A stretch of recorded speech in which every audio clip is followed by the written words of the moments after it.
Hi guys, and welcome back to another episode of Turn2. I'm your host today. My name is Gnimsh, and normally Turn2 is hosted by Chobra, but unfortunately he will not be here today because of an emergency.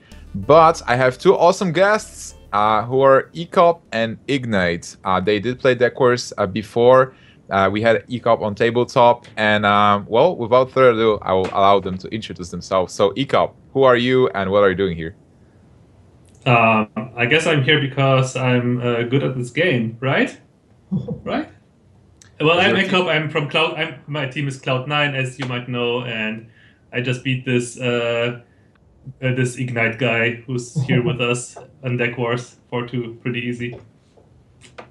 Okay, and Ignite, tell us more about yourself because you're a player who's been around. Like you've been around, you played many tournaments, you have a couple of tournaments wins on your account, and today it didn't go well, but you did show a lot of skill and pretty interesting deck choices. So tell us more about yourself. I've been playing this since 2013, so early beta, and And you are new I'm to what the you call the online warrior, tournament warrior, right? So I played a lot of tournaments. I was on the online scene. I introduced myself in the pro scene somewhat, and I'm just another sort of newcomer, I guess, in terms of exposure, trying to get his break. All right, all right. So today, guys, we're going to talk about a couple of things. I might be a bit distracted because apparently, well, Chobra did ditch me with this episode. But there's a couple of topics that happened last during the whole week, and metagame is changing constantly. So I would love to talk about you first. About well, the first hot topic is MagicAmy unable to attend ESL finals. Do you guys know about it? What do you think about it? What happened? I just heard about it on Twitter and Reddit apparently, and I have no idea what the legitimacy of what's being said is, honestly. It looks crazy. All right, Ekop, do you have any more news about MagicAmy not able to attend it? Not at all. All right. So, well, from my side, it's kind of sad because we wanted to see. Like, MagicAmy had a very good run for the ESL Legendary Series. She qualified as one of the first players. I think after Dark Onyx, and you know, this was supposed to be one of the moments where she's going to perform live, but unfortunately, due to personal issues, she won't be there. So a sad moment for MagicAmy fans and all Hearthstone fans. It's always, you know, when you qualify for a tournament and you can't attend, it's always sad. Like we had this situation with Foyda before. He did qualify for Stockholm EU regionals, and because of health issues, he couldn't come. So did something like that happen to you guys before? Like you did qualify and you couldn't attend? Um, can't say that it has. And yeah, I'd be in pretty bad shape if that happened to me. All right. Ekop, you're attending everything you qualify for, right? Yeah, I never skip anything except if I choose to skip it. Like sometimes you just have bigger priorities, but I never skipped anything because of health issues or anything. I guess I just never get sick anyway, but still, yeah. Even when I was sick, I still attended card game tournaments All right. because So, I obviously didn't want to miss the prize money. Of course. okay. It's, Well, definitely if somebody is forced to skip, especially if they're waiting for a tournament and prepare for a tournament, that's a sad moment. And I'm sending my warm wishes for MagicAmy to get better, and hopefully we'll see MagicAmy in other live events in the future. Other than that, we have Invitational 2 that happened, and the winner of the tournament was StrifeCro, our own teammate Ekop. And there was also an interesting situation because I think StrifeCro lost to Firebad at some point, and Firebad was the first in the world during due to Gosu Gamers ranking. But then StrifeCro won the whole tournament, and he got Yeah. back as first in the ranking. So did you guys see the tournament? Did you see any matches? I caught a little bit of it. I knew from the start that StrifeCro was going to win this thing. I mean, after all, it's just a 4-man tournament, and StrifeCro is one of the best in the world. So obviously, I knew StrifeCro would win this one.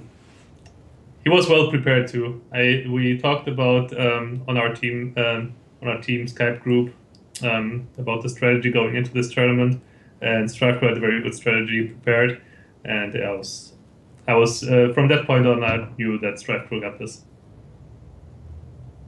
Ignite, did you watch any of the matches? Like, did you? I didn't watch it live, but I watched some of the VODs later on to see what happened, what people brought to the tournament, etc.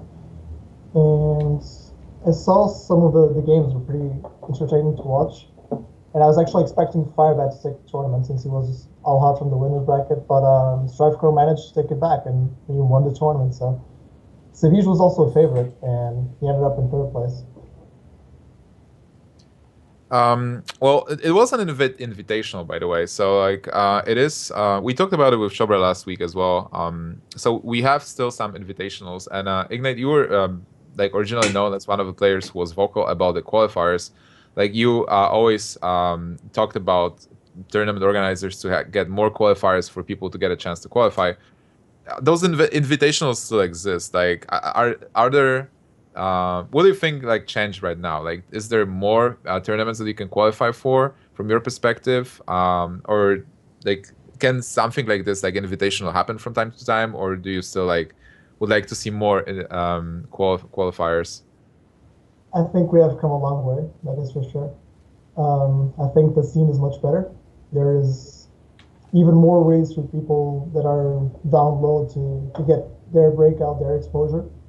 However, there's somewhat limited chances on how many qualifiers and how many of them are open, because there's qualifiers that are invite-based as well, and that sort of restricts things for you. But it's always good. Like, we got more qualifiers now. The chances are limited, but there are still chances, and there's more of them. Eventually, there'll be even more. There'll be more tournaments, more events, more qualifiers. So it's just an expansion. All right. So definitely got better. Like with my the balance between invitationals and qualifiers is more or less even. Yeah. Also, the fact qualifiers are taking into account that they should have good formats for players rather than all-out best of three. Even though EU versus China is a best of three, it's sort of more organized because you got the ban and it changes up to best of five. So there's more room for being better than the other player, right? Yeah, right. It's kind of hard to make qualifier format that is good and also like that is good to play and also good to execute because it's just hard with so many players playing in online qualifiers. When you have like 600 to 1,000 players for a tournament, then it's obviously going to be really hard to manage all that stuff and obviously also finish it in a timely manner. So you have to just kind of get it over with quickly, and therefore it is like single elimination and best of three, just so it doesn't take too much time because people don't have like 20 hours to play a tournament. Well, that's true. Yeah, but sorry. But while that's true, the thing is, for example, Gfinity qualifiers right now, they offer 3 qualifiers for 10 spots. It was 4-2-4 divided in each qualifier. And you had a best of 5, 4 decks, 1 ban, and that's actually pretty good if you want to be competitive about it and if you want to have a good chance and you think you have a chance. And that's pretty good for a competitive player. What I do agree on is that what I think is just that there shouldn't be as many qualifiers. I just think there should be one big qualifier, because what we've seen in the qualifier for EU versus China, for example, there's been 8 qualifiers, and only the top player, like only the winner, gets the spot. So you can get close a couple of times. You can get like top 8 several times, but it doesn't matter unless you get the first place. And do you even realize how hard it is, even if you're playing against a bunch of no-name players, that to get 10 wins in a row? That's basically what you need. So that's really hard in a competitive setting, and every match that follows is harder than the previous one. So I just think that like they used to have it earlier in the China versus EU tournaments or China versus NA, just have one big qualifier where more than just the top guy qualifies. Because what's the point? It's better because you have less stuff to organize, and it's just easier to qualify for some players at least. There are also alternatives, like you can do, so what EU versus China did, which is amazing, is like they give the opportunity to people to qualify, but you're saying you like would love to see just one qualifier where the top 8, for example, qualifies, so like Exactly. one big tournament one day. If they make a series, what they can do, maybe like also give the points to players, especially because we use the ESL accounts. So, but this is again like developing a kind of like a system that will collect the points for the players. You know, like you get, let's say, 5 points by getting to the top 8, and then by the end of the season, where it's like the 8 qualifiers, the points are being summed up, and the people who have the biggest amount of points they qualify. So maybe it's not like the qualifiers are bad because only the winner qualifies, because it's amazing that the opportunity exists, but just finding the correct system. What do you guys think about the format itself? Because you said like this, that every other match is super hard and everybody can win, but maybe it's the fault of the ban format that we are running right now. Maybe if we change to Conquest, it will be more well, you know, like if there's 800 players, still there's only one winner. So maybe if we just change the format to Conquest, it won't change that much for the qualifiers. Yeah, I don't think that'll be the key point, honestly. Thinking increasing it from best of 3 to best of 5 comes a long way. That's point number 1, because you can always come back in a best of 5, whereas in a best of 3, it's just really hard. But I just think, yeah, Swiss. What do you think about that? I personally think that the best format for qualifiers, at least for big online qualifiers, would be, it can even be best of 1, but it should be Swiss. Because single elimination is just so frustrating for online qualifiers, especially when you get far. Yeah. But also when you get out early, like you're like, oh yeah, I guess I lost 1 game and already got lucked out. Like let's say you lost 1 game, because usually not the best players are not determined by if they win tournaments, or like if they win 1 lucky tournament. They are determined by consistency, by win percentage, and this is what Swiss format tournaments reward players for their consistency and not for their luck. Because to get 10 wins in a row, you need to get lucky at some point, or at many points. But you cannot win a tournament without luck. Whereas when you play in a Swiss tournament, where you pretty much advance when you get into the top 8, you can get like 1 loss. That's all right. So yeah, if you like, let's say you win 4, then you lose 1, and then you win 5 more, and you still get in. That's good. Yeah, like that's also rewarding. It's more rewarding even. Definitely. Also, like the Swiss offers. Well, I love Swiss myself. Like what the Swiss offers also is that when you go to the tournament, you know that you will play a certain amount of rounds. Like even if you are losing, you are not out of the tournament and you can continue playing. So if there are opponents that are willing to play you, you will be able to practice. Like for example, let's say you want to practice tournament format with like random people using different random decks, and you go to the qualifier and then you lose round 1. You're like, I'm out. Like I cannot practice the tournament format. I just did play 1 match. That's it. So yeah, some people might just reserve their whole day, like take the day off work or whatever, just to play the tournament, and then like, oh, I guess I just only play 1 match. Oh, silly me. I guess I shouldn't have taken time off or whatever. So just playing Swiss. The main complaint about Swiss is usually that it's too hard to organize or whatever. But if it's just best of 1, because of the timing delays, like some people are done in 30 minutes, some people are done in an hour or whatever. But when you're like best of 1, then everyone should be done in like 20 minutes, or maybe with some delays 30 minutes. But then you still have a really good pace, and best of 1 is not as bad. You just play pretty much just play your 1 deck that you have, and win as many rounds as you can with it. One thing about Swiss though is you both played Prismatic Cups just like I did, and you remember with Prismatic Cup the the Swiss brackets were handled on an Excel sheet, correct, by the tournament admin, and that made it fair. So there was no tiebreakers, such as you played versus opponents with bad scores, etc. So that was actually a very good solution for the whole RNG within Swiss scores. Yeah. So if anyone does Swiss, please do it like this because it's just played better. There's no unfairness in it. And onto the other point, like best of one, I know you're suggesting that because we had that experience last year in the first EU versus China. But at the same time, best of one, it can be so random. Like if you get information through someone about what this guy played, you probably can hard counter him if he doesn't know that you obtained that information, if he wasn't clever enough. And I don't think that's really fair to players. Yeah, that's why I only have to play best of one. So you can always so you cannot really prepare for it, right? Well, you're going to have like 9 decks prepared. And if you hear some player play that other guy that you're going to play and you know his deck, you're going to hard counter him and hope he doesn't know that you know. How do you even hard counter someone if you just can switch up your decks? You can just play whatever you want. Before the next round starts, for example, imagine round 4, I'm playing you, and my friend played you in round 1 or something. So he knows what you played in the best of one format, which you're most likely to play through the entire Swiss format, correct? Yeah, but what if I just play something else? Yeah, of course. can mix it up. But what if you don't know, right? What if you don't know he was my friend or something? And but it's not like an unfair advantage at all.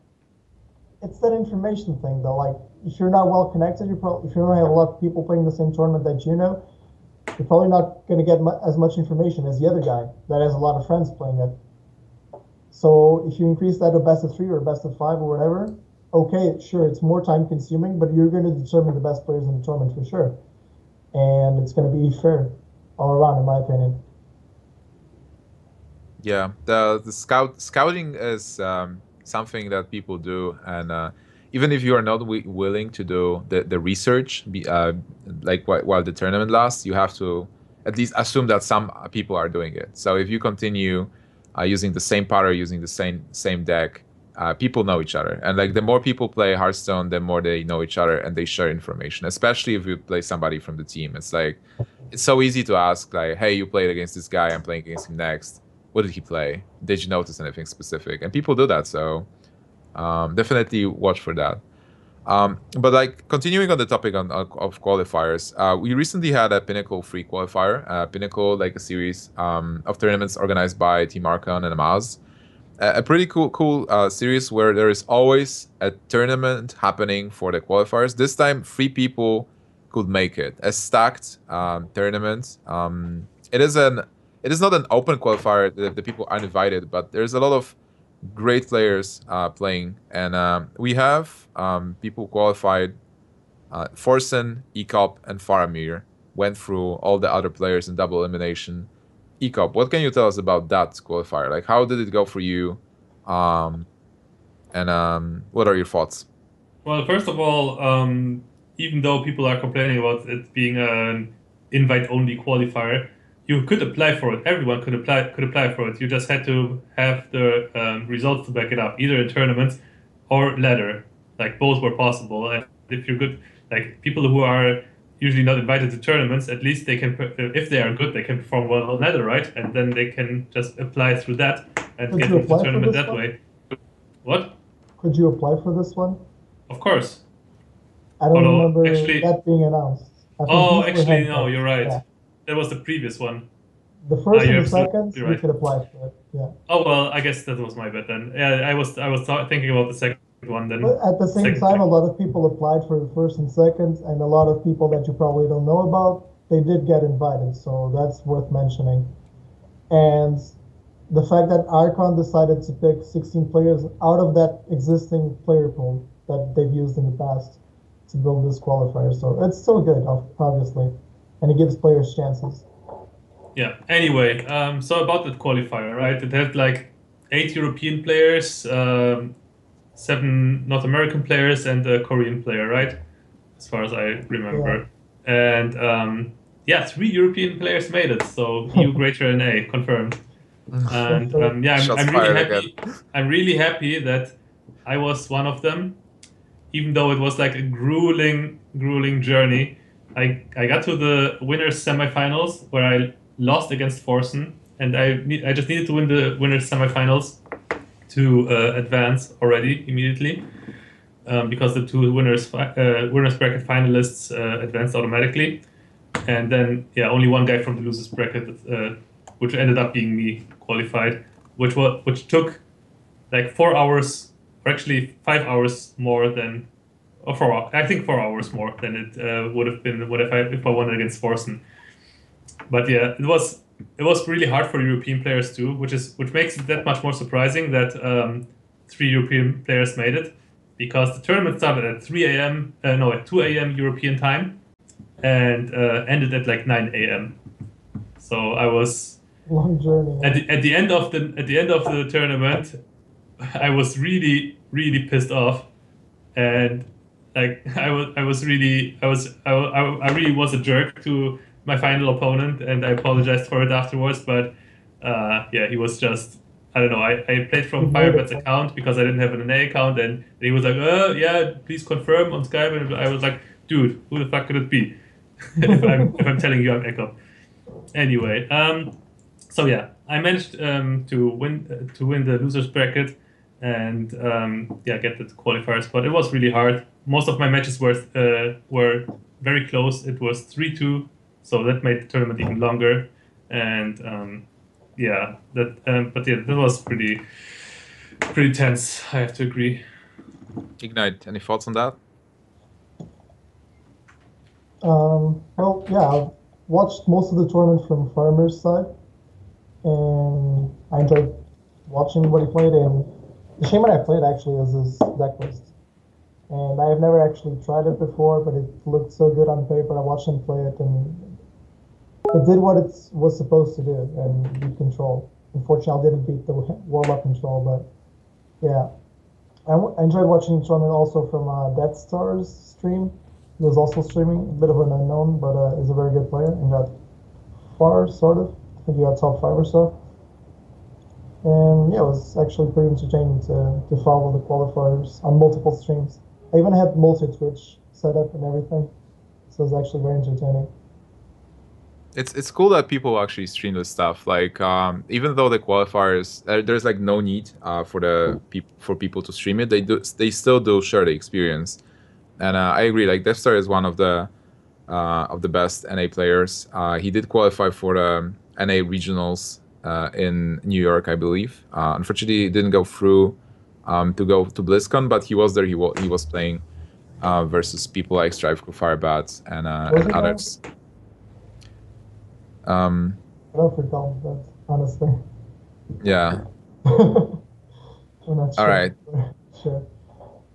So 3 Europeans qualified. Eco will have the chance to fight in the Pinnacle free tournament against others, people who got invited, and that's another tournament that we were looking forward to. And other than that, we do have there's a lot of stuff happening. We do have the EU versus China. I'm not sure if we have all the people already for that tournament, but it is ongoing. We have the ESL series, the ESL deck builder series, and we have the Gfinity that we've mentioned briefly before. We've mentioned the Gfinity qualifiers. What do you guys think about that? Like, we do have free qualifiers, right? It's an open qualifiers, so everybody can sign up, but they do have the limits, and so you have to be fast when the qualifier opens. You have to sign up quickly, and then you will be able to play. And also, some of the known players qualified, like I think Fake and Green Sheep, and I'm probably not remembering. But like, people do qualify, and the level is also pretty intense there. So, did you guys participate? Did you play in those Gfinity qualifiers? Yeah, there's one going on right now as well. Yeah, I was about to play in that other one, and that one that was supposed to be right now, but I totally forgot about it, and then I was like, yeah, I guess I play Deck Wars. And, yeah, I totally forgot about the Gfinity qualifier. I played in the other two, and didn't get really far, I guess. Yeah, but still, you gotta try, right? I mean, if you're not invited, then you gotta try to qualify. If you're not trying, then you just lose opportunities to make a name for yourself. Yeah, I participated in the first two. I can't say I was really prepared, but I had to give it a shot. So I went for it. Really Yeah, good. better try than do nothing. Yeah, exactly. For me, it's amazing that the Gfinity is actually sponsoring, and like most of the organizers, they are sponsoring the flights and everything for the players. So, like in Magic the Gathering and WoW TCG, when you wanted to go to the event, you had to pay yourself, like always. And then you go, you have a chance to win some money, so maybe get a return. But then in Hearthstone, it's like you do play for free. There is no buy-in. It's just sign up. It's like, hey, I sign up. I will be there at certain time, and I will play versus those people.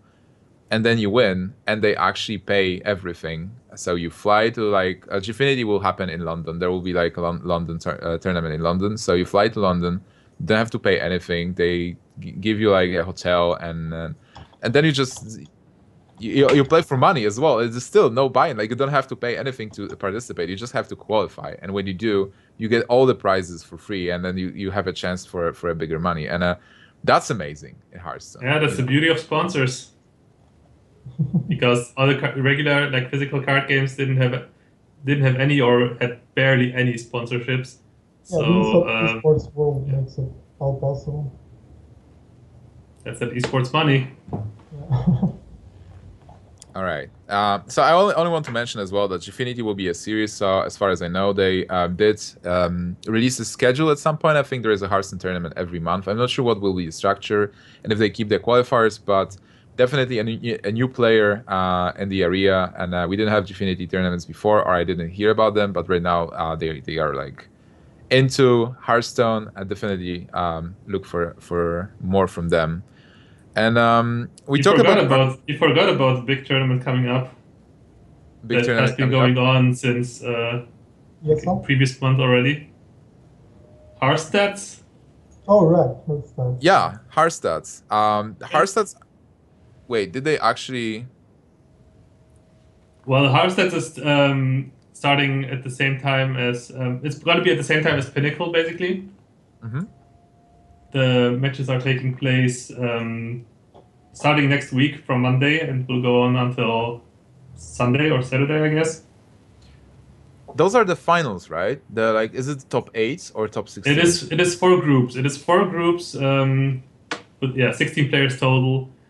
The top 4 from last season, which was Amas, Firebet, Gara, and myself. Those qualified directly for the final stage, and the other ones from last season and as well as new guys had to qualify for the stage in previous matches that happened in January, I think. So that's it's been a long time coming since last Hearthstats League, but I'm obviously really excited for it because I am, after all, the defending champion from the last season. So I'm looking forward to that one. Yeah, it's like, and my group is actually, and there's a lot of new faces actually. If we take a look at, there's probably something on Gozo Gamers in the match ticker. There's let's see here. In my group, there's gonna be a Phone Tap, Dart, and Fentiris. Wait, I actually noticed that I'm playing versus Dice in 2 days. How come? I don't know. Wait, I need to check on that. Apparently some Heroes of Cards thingy. Oh, it's anyway. Heroes of Cards. We are going to talk about. So that's coming up too, I guess. Yeah, I wanted to transition to that, but I like Hearthstats is also like a good tournament to mention. Like you did win the last edition. Was it in what, November? No, it was September. Someone last year. Yeah, it was some time ago. Like fourth quarter, and then like last month and I think this month, like mostly last month, we had a lot of games, a lot of matches in Hearthstats. So the finals upcoming finally with the prize pools, the clear format. Definitely looking for that. That will be and there's a lot of people who you just might not know actually, because they managed to qualify for this stage, and they took it really seriously, because obviously you have to take any chance that you can get as an unknown player to make yourself known, to maybe get invites in the future. And those players are taking that opportunity and try to make a name for themselves in the Hearthstats League. They came really far already, but let's see how they fare in those in the final stage of Hearthstats and top 16. I actually want to give the shout out to those players. So I got the link, and you can probably show it on the screen as well. So from Group A Hearthstats tournament, we have 4 players. The players are Ekop, Dart, Fentiris, and Phone Tap. Then Group B will have Gara, Darkwonix, Alchemist, and Weaver. That's a stacked group for sure. And then we have Group C, Firebat, Dale from Czech Republic, and Ari and Pozmivum from Poland. And the last Group D is Amaz, Sixo, RDU, and Mystings. Yeah. My things from Canada. Yeah, that group is definitely stacked, I would say. Yeah. So basically, a lot of players that we already know, a lot of popular players, and those players who qualified. So again, an interesting mix, and a great chance for players who just are not that known yet to put their name out and just win the whole tournament. So yeah, good catch, Ekop. Like that, I wasn't sure when it's happening. It will be on 23rd of February. So definitely, yeah, guys. Starting then, the matches will go on throughout the whole week. All right. So definitely a tournament to watch for. And you did mention the Hearthstats. That was Hearthstats. Yeah, that was Hearthstats. That was Heroes of Hearthstats, Cards. Right. We have Heroes of Cards. Yeah. Okay. Heroes of Cards announced for 40,000 circuit with LAN finals. And there is a couple of invited players, right? And is there an open qualifier as well for the Heroes of Cards League? As a league? I actually don't know. I was expecting to get some info because after all, I won Heroes of Cards 3, I don't even know why I didn't get invited to any of this stuff yet. So I don't know. I'm looking forward to hopefully get into that LAN maybe or whatever, but we will see. So the system for Heroes of Cards is that there will be a series of tournaments for Heroes of Cards, and players who will play in those, I believe some, maybe all are invited, maybe some are invited, some are qualified. I'm not sure about that, but basically those players, they do collect points. They do collect points, and people who will get the biggest amount of points will get an invite to a LAN finals, an offline tournament. And that's again an amazing tournament. That if you can't qualify, you can always watch it, and it's good Hearthstone. Metagame changes all the time, so another tournament on our match ticker thing to watch. Ignite, anything to add about Hearthstats or Heroes of Cards? I don't really know what's going on with Heroes of Cards aside from the series they announced for the end of the year, which is actually interesting, and I hope I can get an invite for one of the tournaments. About Hearthstats, I don't really know much. I know it's been going on for like 3-4 months, even more. But the format was really confusing altogether. And I know there's going to be this final event, and that's the interesting part. So I'll be watching it every day. All right. It was really confusing for some players who actually participated in the Hearthstats qualifiers. So to the point where I know some players that they actually just kind of ignored it completely and it just dropped basically because they were like, yeah, this shit is too confusing. I can't play it. This is too complicated. Because it was really complicated to be fair. It was. In theory, it's a really good system, but it takes some time until you actually know what's going on. Well, it's rewarding and there's exposure for the newcomers, so it's an excellent project for Hearthstone. Yeah. Well, right now for the finals, definitely the system is clear. We have 4 groups and we have 4 players in every group, so that will be. That's as basic as it gets. Yeah. All right. So that's about the tournaments, guys. I want to talk about what's happening in the community, and the community thing is like the big name in the community is Archon. A couple of months ago, the team didn't exist. Like there's just a group of people. And right now, we have a new brand next to Temple Storm, Cloud9, TSM, and MYM. We have Archon. This is like the Hearthstone thing because Amaz created this team, and it's not like Amaz is sponsoring it, but Amaz is like the head, and based on his popularity, he was able to start this new business.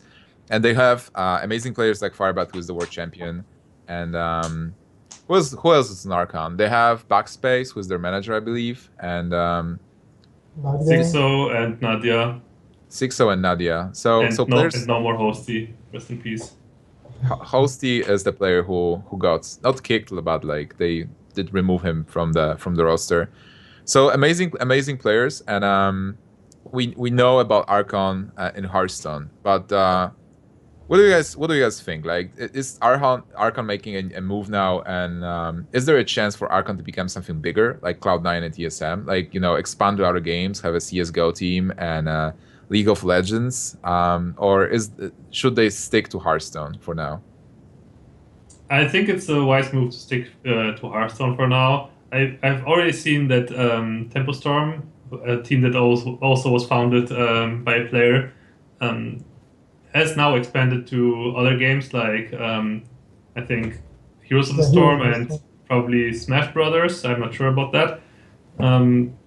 But yeah, it's definitely. I mean, if you have the resources then to do it, then why not? Obviously, you spread.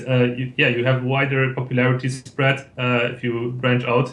So you will just get more name recognition of your brand and just become a bigger name like those other multi-gaming teams like Cloud9 and like TSM and whatever.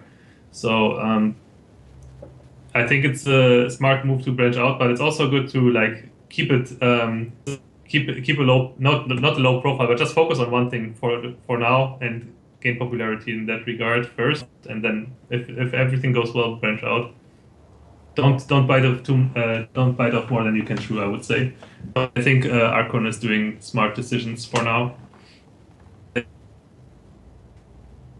they've existed since October, I think, and they're just really hot right now, and they just keep on going. And obviously, Cloud9 is like that. Cloud9 is actually the biggest powerhouse right now in Hearthstone, but people probably don't see it as much because there's so much propaganda, etc., from Team Archon and Tempo Storm at the same time. But Cloud9 has StrifeCro, Ekop, Gnimsh, Talento, and Tides of Time. So what else? I'm pretty sure that most people recognize that Cloud9 is by far the strongest team right now. We have the highest percentage of top players in our team, and yeah, exactly. Yeah, but people just look at Archon and Firebat is there and Almaz is there, and that raises a lot of popularity with it. Yeah, but on the other hand, like Archon is also doing some other moves because they do have a team house, which is like really original. There's like at some point Sixo and Ostkaka they moved to a root team house in the United States, but right now Sixo he moved to Archon. And Archon does have a legitimate team house, so the guys are living together, practicing together, and spending a lot of time in a hot tub, apparently, as you can see from Twitter.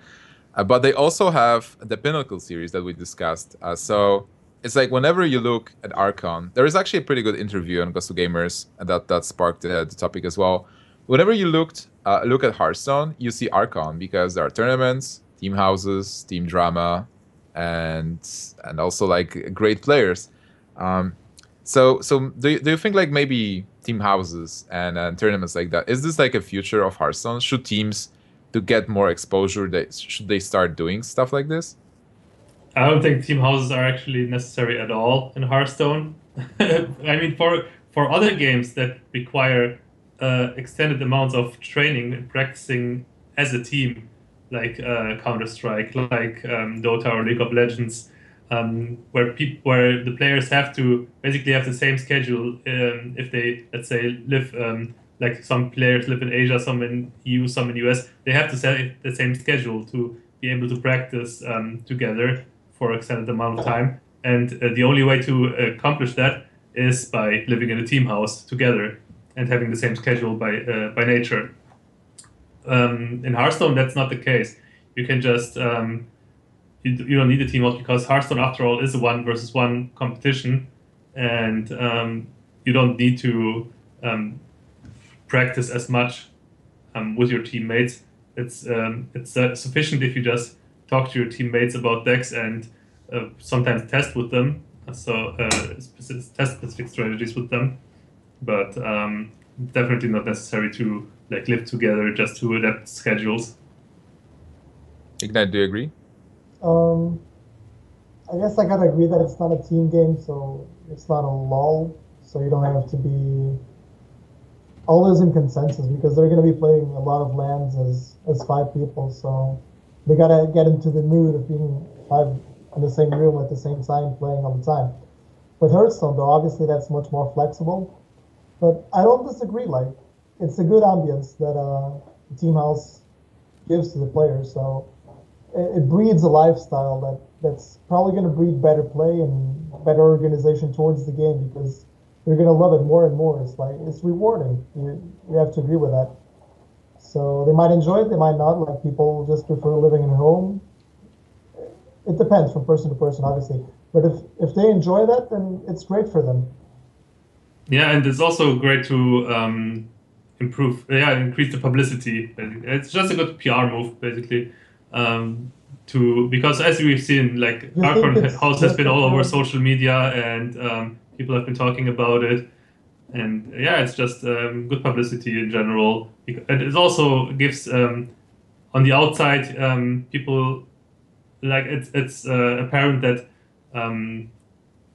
the team that is just a team basically that's not like separate individuals living across the world. That is just a coherent unit, cohesive unit living together and basically growing together, bonding and stuff like that, becoming essentially a team by living together. I agree. So It's a really good move in that regard. It's not necessary, but it's a good move regardless if the players agree to like spend the time and resources to move just to do that. I agree that it's really fun to like follow what's happening and learning that Kit Kats can't own a cat because backspace is he can't be around cats. Yeah, he is exactly. So he has to have a dog, or like Firebat trying to take a break and drive to town, then his car breaks down and backspace has to fix it. Like things like that, they're just fun to follow, right? You want to learn the stories, but on the other hand, I feel that team houses, they do have place in Hearthstone community. We are just not there yet. And I'm coming from the poker background there as poker players, even though they do play as individuals, they do have poker houses. And what it does is that you live with those people, you have those schedules. You obviously have to have someone who gets this schedule to the players, because if you just get a couple of individuals and say, hey, just live together and do whatever you want, they won't play as much, or they won't have a structure and schedule. But if you get a structured and scheduled team house with people playing the certain game, they will play more, they will discuss the game, and all of them, they will get better, especially if you have a coach as well who will try to work on weaknesses, because everybody is an individual with individual strengths and weaknesses. So if you have this kind of setup and structure, you might end up with like really increasing the skill and potential of the players. So maybe not this year. Maybe Archon is the thing. Maybe they will achieve this level. But definitely, I think in a couple of years, if Hearthstone is just growing as it's growing right now, we'll have something like that. I think mostly coming from Asia, and because they do it right with regards to team houses and structure and practice hours. So I am definitely looking forward to that. Maybe right now they're not essential, because as Ekop said, like you can just talk to people and exchange information, especially if you want to, if you stream, like if you do like a lot of stuff for entertainment as well. But if you want to be like super competitive and only work on what you can do and improving your game, Team House will definitely make you better as a player. And that would be it about Archon. And I would like to talk about, you guys, like the last topic for today is the metagame. Last time we had Dark Onyx and Iria, we talked about the metagame changing. So people playing mostly what Colento is streaming, or like what Trump is streaming, or Reynad. So whoever the top streamers at the time, metagame changes because of them. And what changed this week? Like, what did you notice? Like, while laddering, what is the most popular deck right now? Did anything emerge after the Undertaker nerf? What's the thing? I guess Druid is still top, probably the most played deck on ladder right now. But there's many iterations of it. Like, if you're asking about a static deck, mid-range Hunter has just become popular again.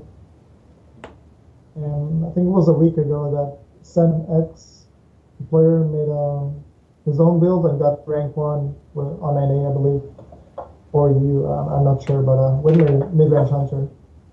Even though there's a lot of rogues right now, and I'm not really sure where that success just came through like so fast and blazing. Maybe I guess just counteracting the mid-range Druid meta because it has such hard time dealing with Savannah. Yeah, Druid is probably the most overused deck, and I don't even know why people still pick it. I mean, it's a solid deck, but it doesn't actually climb well, I would say, that much unless you play it perfectly.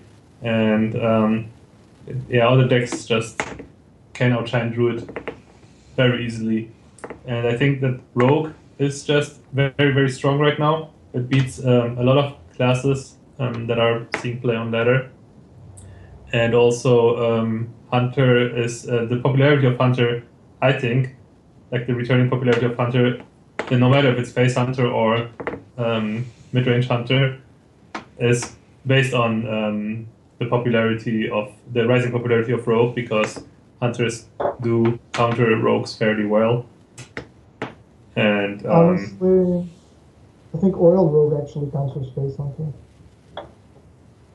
and mid-range Hunter, since if you draw the healing that you need, let's just say that. Anyway, I just think that yeah, because many players, as you said, run Druid on ladder, mid-range Hunter got more popular and just kind of took off win rate wise because of the decks that are being played on ladder right now. I guess once the meta game shifts a little bit, and yeah, we might once again see more priests or warriors or stuff like that, then the whole game will change once again. All right. So, Ignite, do you agree with that? Yeah, the meta keeps shifting, and as we saw in the first year of Hearthstone, from the beta till the launch, there was no new cards. Obviously, there were some patches, but the meta evolved month after month into decks that we never thought were going to happen in the first few months. Like, okay, sure, Handlock was early on, but the Druid Refine builds, like the Rogue builds later on, like Miracle, and before that it was just Tempo decks, aggro decks, and everything shifted just with the same card pool. And it shifted over and over and over. So the meta's are going to shift no matter what, because players make it shift. All right. For me personally, this week is the week of Hunter, because yesterday I was playing Aggro Hunter to get Legend in Europe, and it went really fast, and the deck seemed super good. But then in the evening I was watching Trump getting like top Legend places. He was like at Legend 3 at on NA with the C-Mix Hunter you mentioned, the mid-range one, and today I played it to like 6th place in Legends, and the deck is just great. It works versus everything more or less. Like I didn't feel like I have bad matchups with it, and it's good in the mirror match. And I feel like it's weird because in a sense Blizzard did nerf Hunter. Like Undertaker nerf did hit Hunter because Hunter was one of the most popular decks with Undertaker, and then right now we have an explosion of Hunters again. Like I feel like most of the deck matches I played today were Hunter mirrors. So how do you kill the class? Well, you don't want to kill it, right? But every time Blizzard tries to nerf Hunter, it emerges back being even stronger and better than before after the nerf. So do you guys think like the class is too like easy to play, too popular, too, I don't know. What do you think about Hunters? Well, Hunter will just never die. Let's just say that. I mean, no matter how you nerf it, it will just be popular based on the hero power, basically, because the hero power alone already counteracts many decks by itself. So decks that either don't have the necessary amount of healing, or that, or like Rogue or Warlock, the hero powers that just force you to take damage, like life tap force you to take damage, and Rogue hero power as well if you attack into minions. So just based on the hero power alone, Hunter will always stay relevant in the metagame in some way. Ignite? Yeah, just after the Undertaker nerf, everybody saw that Face Hunter was popularized immediately. And also because as soon as the nerf hit, people were less worried about Hunter itself. So they got a bit greedier with their deck list for a while.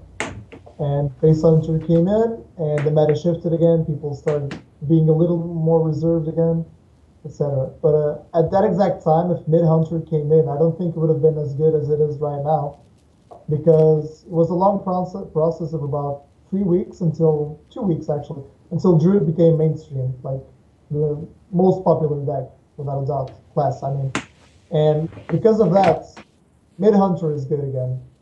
But before that, it wouldn't be as good as it is right now.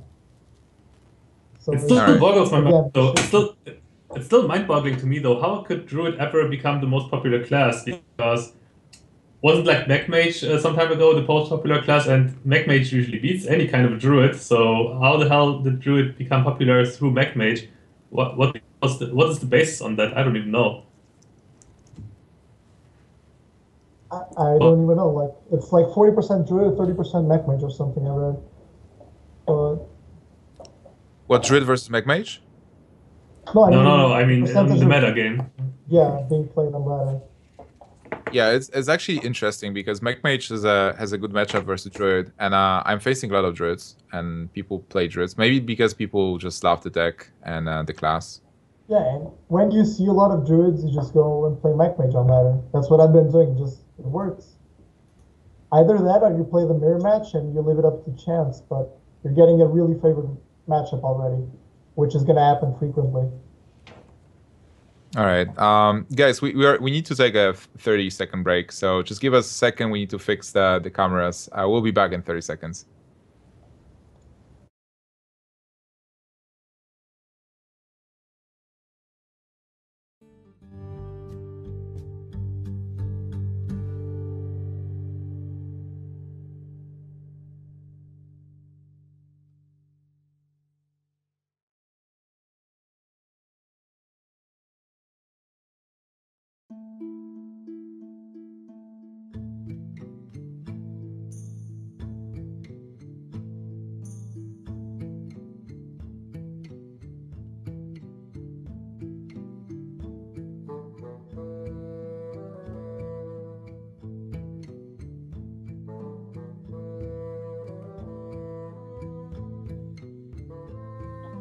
All right, guys, we're back.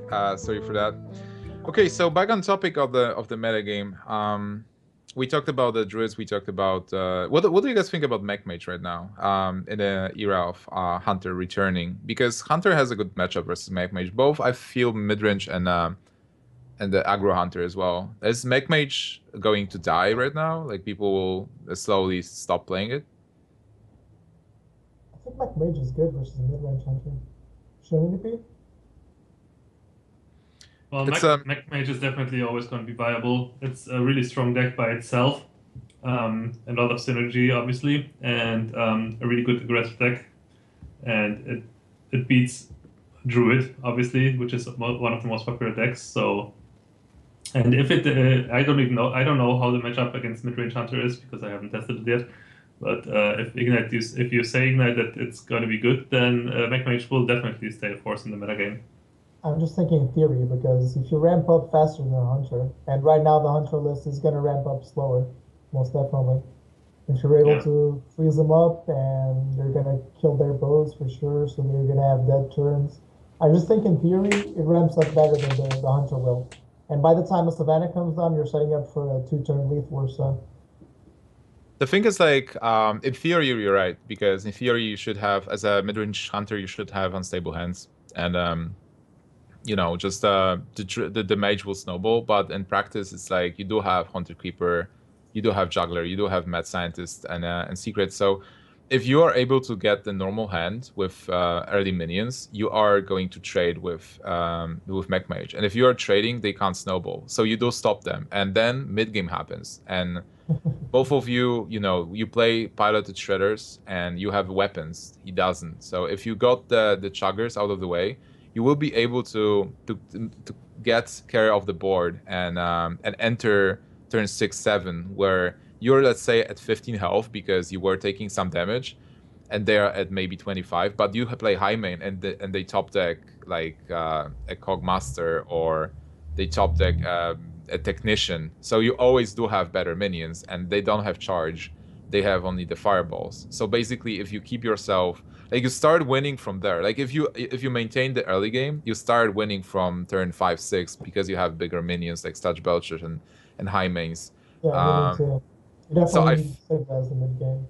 Yeah. So, but you can have if you have unstable like early hand, if you don't have the things to trade in the early game, then you just lose because they snowball. But if you do have a normal hand, you don't have to have a perfect hand.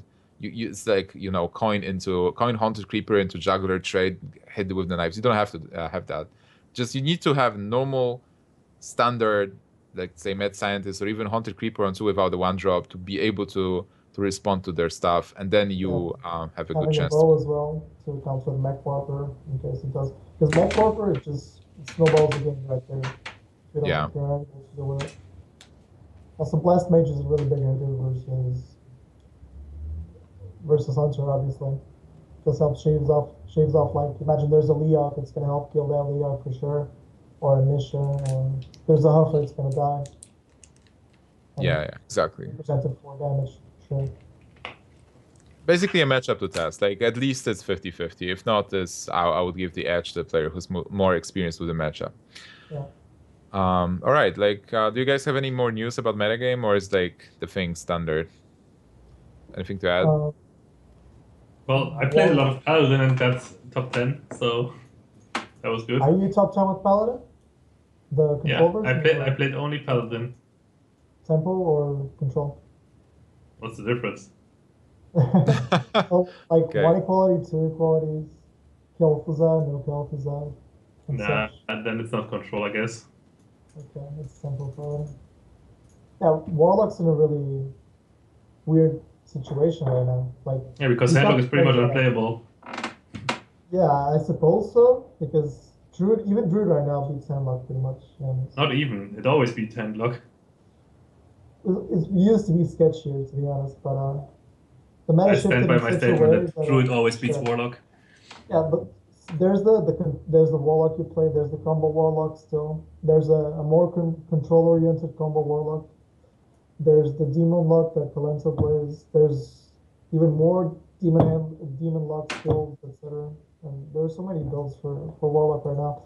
And it used to be the case that before Warlock became underpowered as it is right now, it always was the most versatile class in the sense that there was a lot of decks to that same class. And right now it probably is the deck with the most decks to it, and it's just not able to shine for some reason. But I think eventually... Because Zoo, the classic Zoo that we are seeing, that we saw, that was always really good. After GVG, it just fell out of favor. It wasn't good anymore. There was like a time where it was okay with Implosion, but people that have adapted to it, and now it's just pretty much crappy. Same goes for Handlock. Handlock was in a good spot, but now there's just way too many cards or decks that handle it with ease, and therefore Warlock had to adapt. Like we've seen, Dark Onyx built that. First of all, Dark Onyx built the Demon Lock, which was pretty much a combo lock, with the Arcane Golem, double power overwhelming faceless finisher, just basically a control Warlock with that combo. And then he built the deck that I played on Battle of the Best and right now against you. I don't even know how to call it. I guess I'll just call it Dark Lock. Yeah, 1x Lock. I don't know.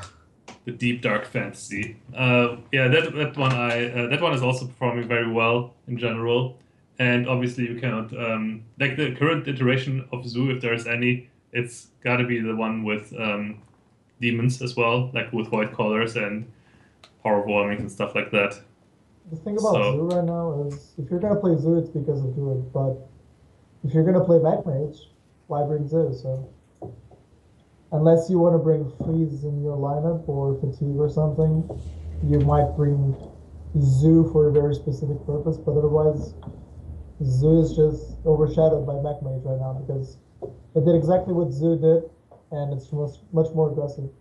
Yeah, yeah, I certainly agree. I've seen Firebot trying to build a new kind of Zoo for Battle of the Best with the Blood Mage and Scarlet Crusader to maybe counter the Mech Mage. Because then you can bring to the tournament setting, you can bring Mech Mage and the Zoo. So, you know, like you have two decks that are viable aggro decks. But it's not something for ladder. Like if you want to ladder, you probably should go with Mech Mage if you want this setup. Unless you're really trying to get 500 wins with Warlock. So then you can maybe try building something new. All right, so the metagame changes every week. And again, we'll discuss the metagame next week after the changes that will happen. People maybe will start countering Hunter more, or maybe Hunter will be everywhere again. So a lot of interesting things there. But for now, I think like we can finish the episode for today. We talked about a lot of interesting stuff. So before we finish, guys, give me some shoutouts. Starting with Ignite, because Ekop got shoutouts before, but you can repeat still. Ignite, shoutouts. Shoutouts to Gnimsh for getting me involved. Shoutouts to I Hearth You for having me over, and the Deck Wars project. I don't know. I haven't really been in the scene lately, but shoutouts to everybody that's watching. Yeah, thanks for watching, and yeah. All right, Ekop. Yeah, once again, shoutouts to all the Ekop and Old School Doghouse fans, and yeah, hope you follow me on Twitch, twitch.tv/ek0p. Yeah, be sure to also follow me on Twitter and follow everyone on Cloud9. That includes Gnimsh, and as well as Colento, StrifeCro, Tides of Time, and Hafu. And also shout out to Salt Boys, obviously. All right. You can follow Ignite. Where we can follow you? It's Ignite HS or Ignite XHS is my Twitter handle, and Ignite XOXO is my Twitch handle. Not that I stream, but eventually someday it'll have to happen. All right. It would definitely will be interesting to watch you. And from my side, shout out to the Cloud9 team, as Ekop said, to all our Cloud9 sponsors, to Harfew, to Simon, who is the production guy. He's doing all the stuff you guys see and doing all the backstage things and making our lives easier. As Ekop said, you can follow me on Twitch, which is twitch.tv/Gnimsh, and Twitter, which you can see on the screen as well. It's Gnimsh TV. And leave us some questions, guys. Like if you like what you see, shoot the questions, ask the questions, talk to us, give us some feedback. And that will be it for the Turn2 episode. Next week we're back with Chobra. Hopefully he'll get all his things in line. And that will be it for today. Thank you so much for watching. See you guys next week.